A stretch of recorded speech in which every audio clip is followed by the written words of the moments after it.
So it's time to plant the beans, and I have a really quick, easy way of planting beans. You have to decide first how you're planting them. So over here, if I want to plant a bed with 2 or 3 inch spacing and just plant the plants thickly like that in a bed, I could do it that way. Or I can plant in double rows.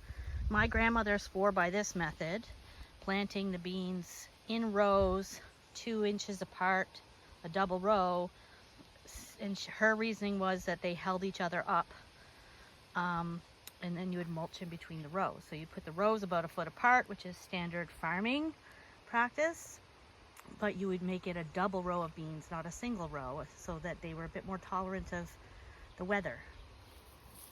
So the way that I do it is I have a secret weapon, and that's ski poles. So the nice thing about ski poles is that basket at the bottom. Those are the baskets, and the baskets will stop the pole from going down too far. So you end up with the perfect depth and a nice round hole to drop the bean into. So I'll show you. I also use the basket for the spacing. So on the single row, it's pretty simple. I start at the edge, and I'm using the points of the basket.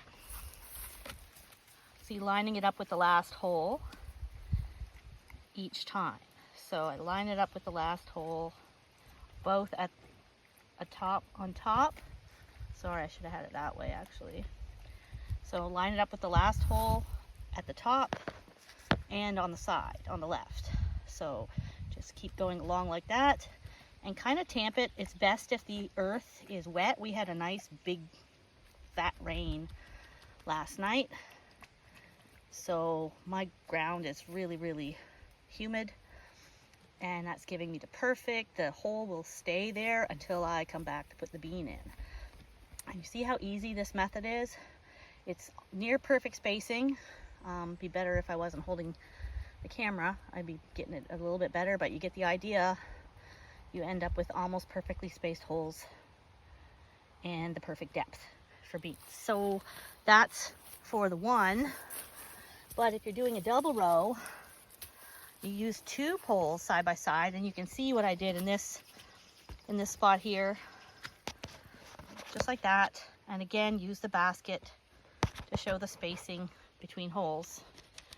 And basically you end up with perfect holes every time. And then when you're done the bed, you can just go back, fill it in. Literally, it's going to take me, I don't know, 15-20 minutes to plant these 3x4 garden beds that I have going here. Anyway, hope that helps. Happy planting. So now those are all in.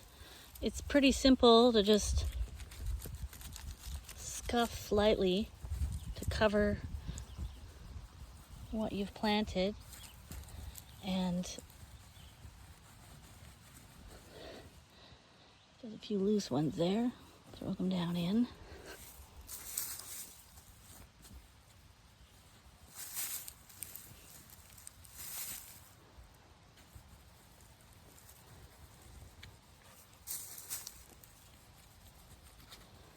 And there you go. Pretty simple, pretty fast too. Remember, when you're making the holes, to kind of tamp down 3 times with the basket, and that makes the hole kind of firm, but it leaves loose soil on the top to make this part of the task very easy. Let's see. And it really helps to have a second person, of course, to do the seeds while you're making the holes. But also don't forget that this soil needs to be quite wet in order for the sides of the holes to stay long enough for you to get the seeds in. There you go. Just a few minutes. The bed's all planted.